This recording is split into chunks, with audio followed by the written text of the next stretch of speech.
estamos de regreso en Región Emprendedora y a continuación quiero presentarles a Miguel Galeano, presidente ejecutivo de Arthur & Bernard, experto en estrategia con vasta experiencia asesorando empresas en diversos países del continente. Miguel, bienvenido a Región Emprendedora.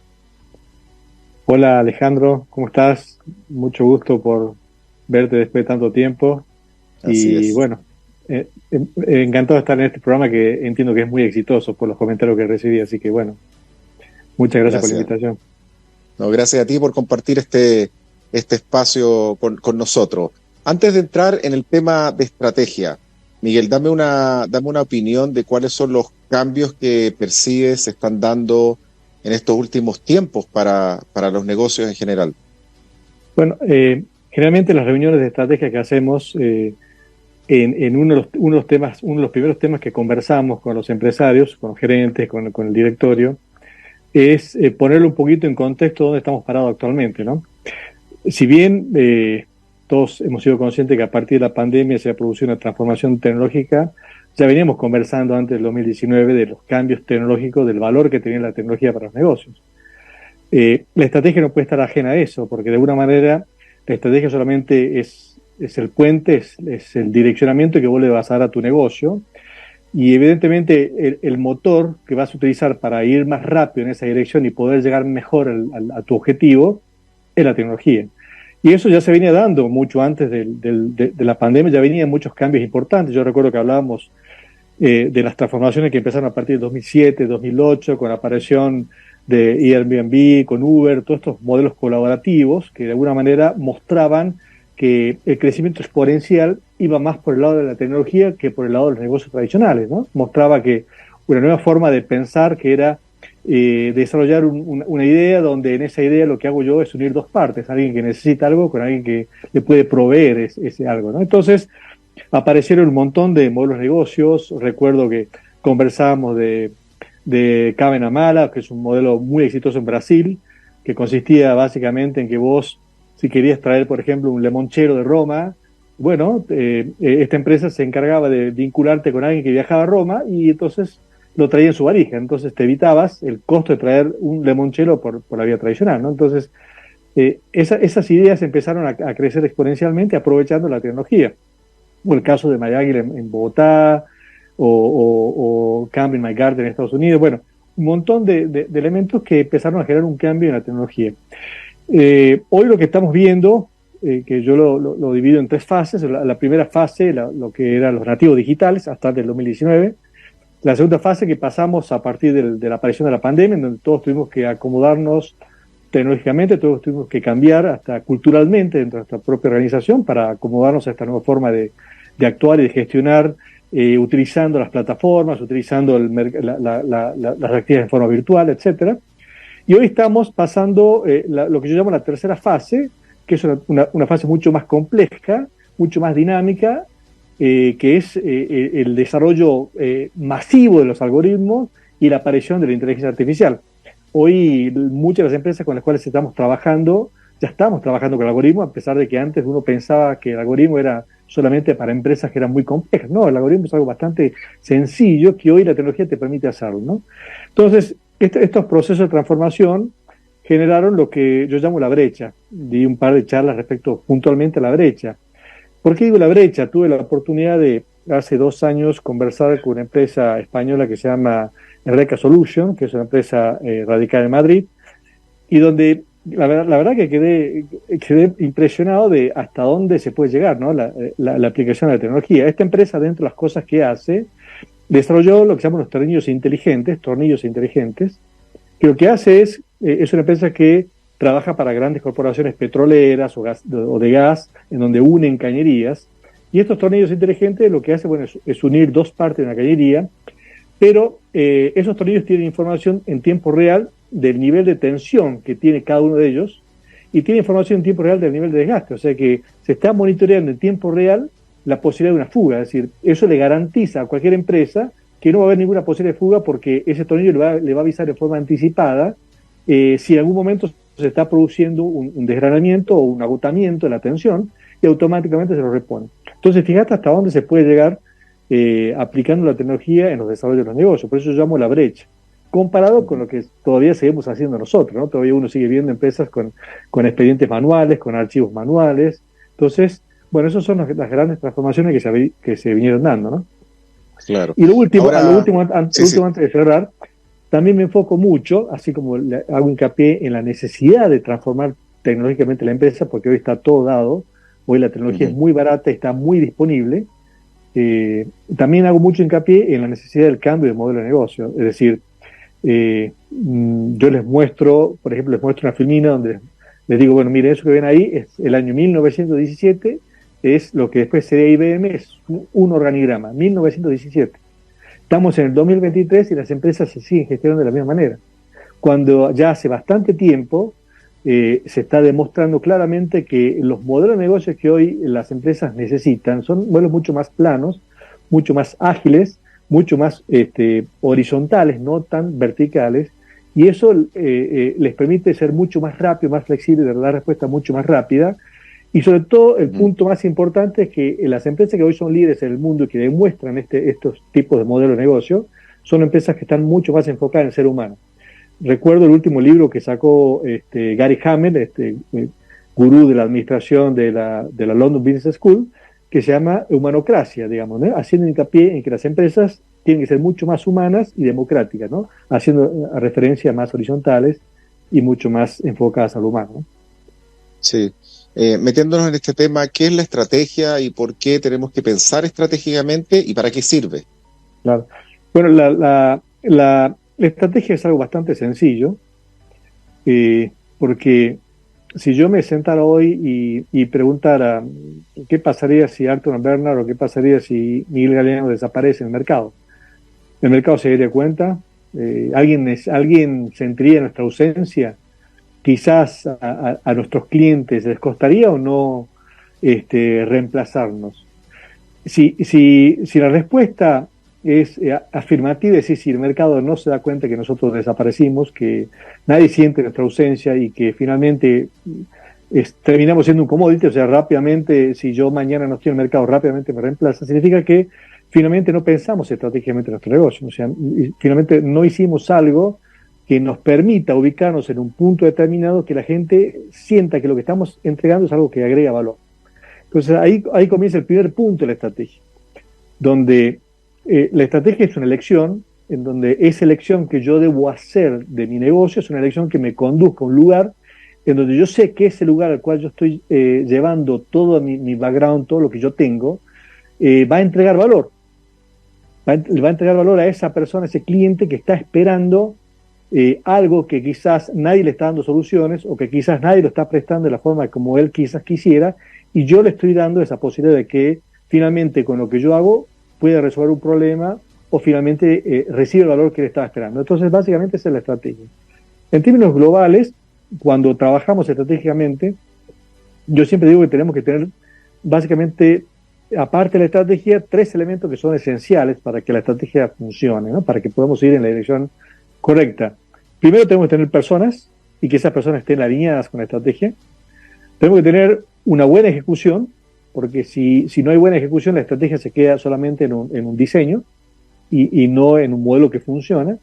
Y finalmente, para que la estrategia funcione es muy importante el cash, o sea, es muy importante el flujo de fondos.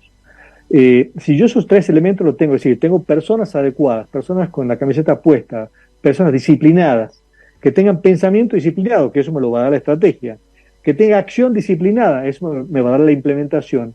Y si a su vez yo tengo la posibilidad de tener un negocio que me genere caja, porque lo más importante hoy es generar flujo de fondo más que rentabilidad y volumen, bueno, tengo todas las posibilidades de que mi negocio crezca rápidamente, que son como, yo cuando armo los tableros, son como los 4 elementos claves que tenés que tener para definir una estrategia, ¿no? Muchos hablan de estrategia competitiva, de planificación estratégica. ¿Es todo lo mismo o hay diferencia entre un concepto y otro? Eso a veces lo discutimos en clases, porque generalmente la gente habla de estrategia competitiva, de planificación, y yo les explico un poquito la diferencia de estos tres conceptos, ¿no? Porque la estrategia en esencia es elegir una ruta, elegir un camino frente a tantas opciones. Yo elijo ir en una dirección. Esa decisión es muy importante, vamos a ver en qué consiste esa decisión, pero esa decisión es muy importante porque lo que estamos dejando es la incertidumbre para pasar al riesgo. O sea, estamos dejando de no tener en claro hacia dónde voy para que empiece a tener un poquito más de luz respecto a esa dirección que yo estoy tomando. Y ese punto es el primer punto, y por eso yo le llamo que esa es la definición de la estrategia, como concepto puro, la elección de un camino.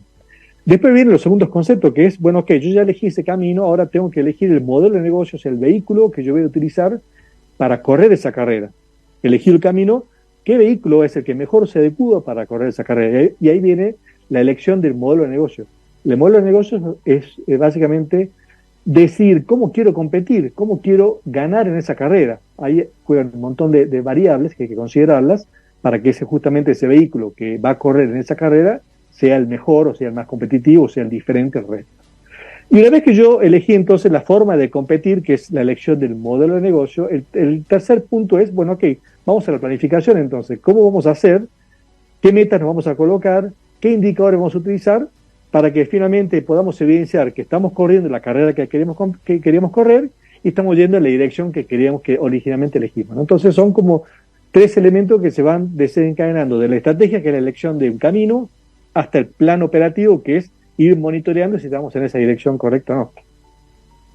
Y en ese sentido, la estrategia corporativa, la estrategia de negocio y la funcional, ¿cómo Sí. se diferencian? Bueno, son formas de mirar, yo diría, los negocios en distintos niveles. Cuando hablamos de estrategia a nivel corporativo, las corporaciones no compiten. Las corporaciones lo que hacen es decir dónde invierto o dónde dejo de invertir. Una corporación decide dónde colocar fondos, qué industria es una industria apetecible para invertir ahí y crear un negocio ahí, o en qué industria que es demasiado hipercompetitiva y donde no estamos sacando mucha rentabilidad, dejo de invertir ahí. Ese es el concepto de lo que es la estrategia corporativa, decidir dónde invertir o dónde desinvertir, cómo hacer crecer mis negocios dentro de distintas industrias. Es una forma de mirar la estrategia, pero es a nivel mucho más macro y tiene otra forma de pensamiento. Donde yo normalmente me enfoco es en el segundo nivel, que son las estrategias a nivel de unidades de negocio. Digamos, una corporación puede tener 3 o 4 negocios, cada negocio compitiendo en distintas industrias, ¿no? Y cada uno de esos negocios entonces decide elegir un modelo de negocio determinado para competir en esa industria. Ahí sí estamos ya enfocándonos en el concepto de competencia, porque lo que estamos haciendo es ver cómo ese negocio en esa industria busca ser el más competitivo, el líder del mercado, el más agresivo, el que va a hacer las cosas en forma diferente. Esa es la estrategia a nivel de negocio, es ver cómo, una vez que elegimos una industria, cómo competir ahí. Y la estrategia a nivel operativo, a nivel funcional, es trabajar más a nivel de lo que es la cadena de valor para ver de qué manera mis procesos, mi cadena de valor estratégicamente ayuda a que ese modelo de negocio sea mucho más competitivo. Es enfocarme en la parte operativa del negocio para que me ayude a que el negocio sea mucho más competitivo y para que ayude a que la corporación finalmente recaude más, o sea, mucho más, le permita crecer, inclusive con esos fondos que surgen de mi unidad de negocio, sirva para invertir en otras industrias, ¿no? Esos son un poquito los 3 niveles que se pueden manejar. ¿Pensar e implementar la estrategia es algo complejo o es algo simple? Años atrás era un poquito más complejo. Yo creo que la dinámica de los mercados nos ha llevado a que hay una redefinición de la forma de pensar la estrategia. La estrategia es algo bastante sencillo porque lo podemos resumir en una sola palabra o una sola frase, que es crear valor. Cuando yo estoy pensando estratégicamente, tengo que pensar de qué manera mi negocio, de qué manera mi marca, de qué manera lo que yo hago, creamos valor. ¿A quién? Bueno, a ese cliente que de alguna manera yo decidí, o a ese mercado al cual yo apunté como negocio. Entonces, cuando trabajamos matricialmente y empezamos ya a pensar estratégicamente, les pregunto que el negocio actual que ustedes tienen, ¿sí? Cuando trabajamos con las empresas, este negocio que actualmente tienen, esto que ustedes hacen, este producto que ustedes venden o este servicio que ustedes prestan, ¿es importante para el cliente o no es importante? Primer aspecto. Y el segundo aspecto, ¿esto que ustedes hacen es diferente a la competencia o no? Si la respuesta es sí en ambos casos, o sea, si es importante para el cliente y si es diferente para la competencia, significa que entonces, ok, estamos bien, tenemos una ventaja competitiva. Pero por lo general nos encontramos en los puntos intermedios, ¿no? Donde quizás somos importantes para el cliente, pero no logramos diferenciarnos. Entonces, bueno, hay que buscar cómo diferenciarnos. O quizás tenemos algún factor de diferenciación, pero no llegamos a llegarle al cliente, al corazón del cliente. Entonces tenemos que ver de qué manera podemos mejorar esa propuesta de valor para llegar directamente a ese cliente y entonces sí sea importante lo que hacemos para él. Entonces, partiendo de esa simple definición, vamos a una segunda pregunta. Fíjate que ya estamos hablando de estrategia. Es responder esa primera pregunta. Y la segunda pregunta, que también es muy importante, es ya enfocándome en la segunda variable de éxito de mi negocio, que es las personas, porque también acá hay una falencia muy grande. Si ustedes buscan en Google y tratan de buscar dentro de las definiciones de la estrategia el concepto personas, casi no lo van a encontrar. Y la estrategia es justamente, la base de la estrategia son las personas. Sin embargo, en las definiciones no existe el concepto personas, ¿no? Entonces acá, cuando trabajamos en este segundo análisis matricial, nos enfocamos también en dos preguntas. ¿Cuál es el nivel de compromiso que tienen las personas o mi equipo para con el negocio? ¿Sí? Si están con un alto nivel de compromiso o con un bajo nivel de compromiso. Y en segundo lugar, ¿cuál es el nivel de productividad que tiene mi equipo? ¿Somos productivos o no somos productivos? Si la respuesta es afirmativa en ambos casos, bueno, significa que entonces tenemos un buen equipo, o sea, tenemos los mejores. Gente que tiene la camiseta puesta, están comprometida con el negocio, y gente que de alguna manera está haciendo bien las cosas, es eficaz, es eficiente en lo que hace. La respuesta normalmente también está en el medio, ¿no? Donde quizás le falte comprometer más a tu equipo, o quizás le falte buscar que sean más productivos, y ahí empezamos a trabajar. Entonces, cuando unimos los dos conceptos, estamos ya pensando estratégicamente, porque si lo que tenemos que buscar es generar ventajas competitivas a través de ser más importante para mi cliente y tener algo diferente, vamos en esa dirección. Y el segundo aspecto es, para generar valores, bueno, necesitamos gente que esté comprometida con el negocio. Entonces, claro, ahí empezamos ya a definir un poquito el camino de la estrategia. Claro. ¿Y qué papel juega la cadena de valor en la estrategia? Bueno, la cadena de valor, yo siempre insisto que te diría que es el corazón de la estrategia, porque hace una semana presenté un artículo para que salga acá en la revista, donde de alguna manera hablo de la relación que existe entre lo que es la cadena de valor y la gestión por procesos.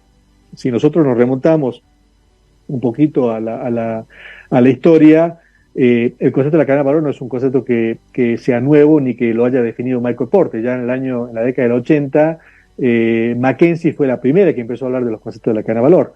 Y si nos remontamos mucho más atrás, bueno, ahí tenemos a Coase, tenemos a David Ricardo, gente que ya empezó a hablar del concepto de la cadena de valor. La cadena de valor, como te decía, es el corazón. ¿Por qué? Porque si yo miro el concepto de toda la secuencia, el flujo de una gestión, en donde por un lado marketing comunica mi propuesta de valor, por otro lado después ventas cierra eso que marketing comunicó a través de una operación, ¿sí? Y después viene mi cadena de valor, que es, bueno, convertir esa promesa que marketing hizo y que ventas cerró en realidad. Porque si lo que ellos hicieron yo después no lo convierto en realidad, bueno, finalmente mi negocio fracasa, porque yo te vendo que soy Rolex, te digo que con esto vos vas a tener un producto de calidad que te va a dar estatus, que te va a dar prestigio, pero finalmente si al final de mi cadena de valor lo que sacamos es un swatch, bueno, evidentemente no hay coincidencia entre la promesa que te hice de lo que te iba a entregar y lo que finalmente te estoy entregando. Entonces, si la cadena de valor no está bien alineada con lo que el negocio quiere hacer, si mi estrategia me dice vamos a hacer Rolex, por lo tanto vamos a apuntar a un mercado high-end, donde la gente lo que está buscando no es un producto, sino es una sensación, un estatus, algo, digamos, pertenencia, mi cadena de valor tiene que generar eso, porque si eso no funciona adecuadamente, no está cumpliendo con la estrategia y finalmente estamos destruyendo valor. Entonces, eso es el valor que tiene la cadena de valor para la estrategia, ¿no? En realidad que son los procesos. O sea, hablar de cadena de valor o hablar de gestión por procesos es exactamente lo mismo, es el mismo concepto. Claro. Me preguntan, ¿qué ejemplo puedes dar para tener claro el papel de la cadena de valor en los logros de la estrategia? Bueno, eh, yo vengo trabajando ya desde el año pasado. Me gusta este ejemplo porque es un ejemplo bien práctico y bien representativo, con una empresa El Salvador que se dedica a producir productos energéticos. Y, y al principio, lo que él vendía como imagen de marca de estos productos energéticos, eh, primero, no estaba enfocado claramente al cliente que debía apuntar este producto energético, que eran los geles, son geles, no eran líquidos, no era líquido para beber, sino eran geles. Por un lado, no estaba claramente enfocado en el cliente, y en segundo lugar, lo que salía finalmente de su proceso de producción no era exactamente lo que él vendía. Entonces empezamos a trabajar en los dos aspectos, porque por más que yo mejore mi proceso productivo para que el producto que saque sea bueno, si no estamos yendo al cliente adecuado tampoco me va a servir. Entonces tiene que haber una conjunción de los dos elementos. Entonces, primero nos quedó claro que nuestros clientes eran prácticamente deportistas de elite, porque es un producto, primero, que era producto natural. eh, Estaba hecho en principio con sabores exclusivos de la zona, o sea, con sabores que la gente del Salvador reconoce como propios, por lo tanto eso ya le da un valor diferencial de los competidores internacionales. Y en tercer lugar, que eran productos que, como decía, que eran a deportistas de alto nivel. Nos enfocamos claramente primero en los ciclistas, en el fútbol, en el básquet, o sea, gente que requería ese nivel de recuperación energética a través de este producto, que si vos te haces un antidoping no te sale, porque no tiene ningún producto que no esté dentro de la nómina de elementos aceptados. Entonces ahí surgió un valor diferencial importantísimo, que era un gel energético natural, con productos con gustos de la zona. Y lo que hicimos después es, bueno, ajustar eso para garantizar que el proceso de producción que íbamos a hacer, ese producto cumpla con todas estas especificaciones. O sea, no podía haber ningún tipo de error en cuanto a la calidad y en cuanto a los elementos químicos de ese producto, porque si no podíamos generar un daño en un deportista de élite que está permanentemente siendo evaluado, y por lo tanto podía salir un producto o a un insumo que no sea aceptado dentro de las distintas categorías. Entonces, yo puedo tener muy claro dónde voy, pero si mi proceso, mi producto no está alineado con esa dirección, bueno, corremos riesgo de que el negocio fracase finalmente, ¿no? Y viceversa. Y viceversa, exacto. Para ir finalizando, Miguel, siempre se habla de la diferenciación en todo lo que hagamos como un elemento clave para la estrategia. ¿Es tan así esa definición? Eh, la diferenciación es, yo acá siempre, a pesar de que sí es un concepto que ya de hace muchos años, sigo siempre hablando del concepto de Seth Godin, ¿no? De la vaca púrpura. Mm. Digamos, él nos dice que de alguna manera tenemos que tratar de hacer algo que nos permita no ser invisible. O sea, ¿por qué el concepto de la vaca púrpura? Porque, bueno, nadie se detiene a mirar una vaca, todo el mundo tiene una idea de lo que es, a nadie le llama la atención, nadie pierde un segundo en pensar o en ver una vaca, pero si vemos una vaca púrpura, evidentemente vamos a detenernos y ver que esto es distinto. Entonces, por ejemplo, siempre les digo que es muy importante eh, eh, hacer ruido en las redes, no importa de qué manera lo hagas, no hay que buscar la perfección, sino estar presente. Y acá tengo a colación el amigo Take Sabroso, es un mexicano que tuve la oportunidad también de conocerlo virtualmente, que esta persona se hizo muy famoso con una serie de publicidades muy bizarras. O sea, si uno entra a ver Take Sabroso, es un negocio que se dedica a fabricar tacos, los famosos tacos mexicanos, Ujú. pero todo el mundo lo conoce porque los videos que hace son tan bizarros que justamente eso llama la atención. Es más, uno de los videos que lo hizo el año pasado de los Avengers, donde comienza con una parte de la película de los Avengers y después aparece él, Take Sabroso como si fuera Avengers. Si uno ve, pues decís, es terrible. Bueno, esa publicidad, ese aviso que lo diseñó él, porque no tiene agencia, lo hace todo en forma personal, salió en el New York Times porque tuvo más de 6 millones de visitas. Entonces, ser diferente es eso, es no ser invisible, no importa lo que haga, no importa si es bonito, si es feo, lo importante es estar presente y en algún momento quizás le pegues, ¿no? Con alguna cuestión que vos veas, no, es muy bizarro, bueno, justamente quizás lo más bizarro es lo que llama la atención y finalmente lo que la gente memoriza, ¿no? Yo acá cuando uno se quiere acordar de las publicidades de los políticos, yo tengo en mi cabeza 2 o 3 publicidades que eran horribles, pero son las que me acuerdo, porque eran muy graciosas, Claro. pero eran terriblemente feas. Pero son las de las que me acuerdo, las que son perfectas, en armonía, no me acuerdo, me olvidé completamente, ¿no? Entonces, Eso es el concepto de ser diferente, ¿no? Tratar de ser una vaca púrpura frente a tantas vacas negras, digamos, como concepto esencial. Y finalmente, para cerrar, no te robo más tiempo con esto, para llegar a la diferenciación, esa diferenciación tiene que comunicarse, ese es un poquito el concepto de la propuesta de valor. El problema es que cuando nosotros nos enfocamos en la propuesta de valor, nos quedamos solamente en los beneficios que le otorgamos, pero en realidad lo más importante de la propuesta de valor no es los beneficios que te voy a dar, sino los diferenciales que te voy a entregar. Ahí es donde de alguna manera vos logras quizás dar un poquito más el blanco cuando te queda claro cuál es el diferencial que esa persona va a saber apreciar con lo que yo estoy haciendo, ¿no? Miguel Galeano, presidente ejecutivo de Arthur & Bernard, experto en estrategias. Gracias, Miguel, por compartir este espacio con nosotros y a partir del próximo mes ya se incorpora como panelista del programa. Nos vemos el próximo mes, Miguel. Bueno, muchísimas gracias, Alexandro, por la invitación y bueno, por supuesto, encantado de poder estar con ustedes. No, gracias a ti por compartir tu experiencia con nosotros. Agradecemos también a todos quienes escucharon el programa de hoy por Radio Capísima 104.9 FM y también a quienes nos vieron por las diversas plataformas en el canal de YouTube, Twitter y Facebook, y también quienes vieron y están viendo esta transmisión por mis redes sociales. Y a quienes verán también en mi canal de YouTube cada uno de estos bloques posteriormente. También agradecer a Agua Fuente de Vida, pura, rica y saludable, que nos acompaña y nos refresca en cada viaje, en el trabajo, en la casa, después de hacer ejercicio, siempre cuidando los estándares de calidad para toda la familia. Y también agradecer a los partners del programa, a la Asociación Chilena de Emprendedores ASECH, Mujeres Empresarias, el G100 y Nada Nos Detiene, todos unidos para seguir fortaleciendo el ecosistema de emprendimiento en Chile. No se olviden que este programa tiene un reprise el domingo a las 10 de la mañana y nos vemos, si Dios quiere, la próxima semana en otro capítulo de Región Emprendedora. Muy buenas noches.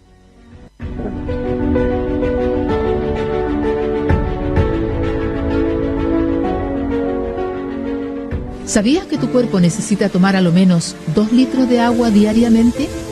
Cada vez que tomes agua, le das vida a tu cuerpo. Para comenzar o terminar el día, para cada una de las actividades que debes emprender, no da lo mismo qué agua tomes.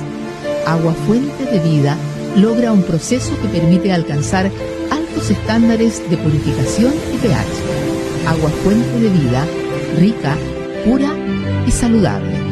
Pídela al 582 49 65 58.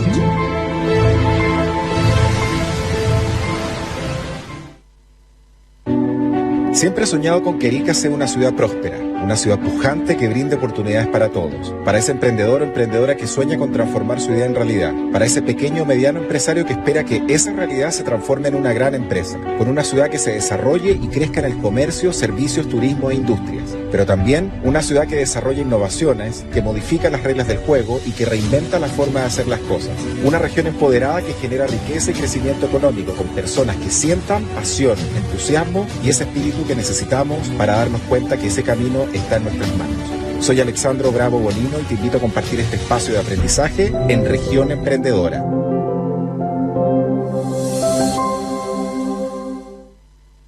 Región Emprendedora contó con la colaboración y el auspicio de Mujeres Empresarias, Asociación Chilena de Emprendedores ASECH, G100, Nada Nos Detiene, Agua Fuente de Vida, siempre pura, rica y saludable.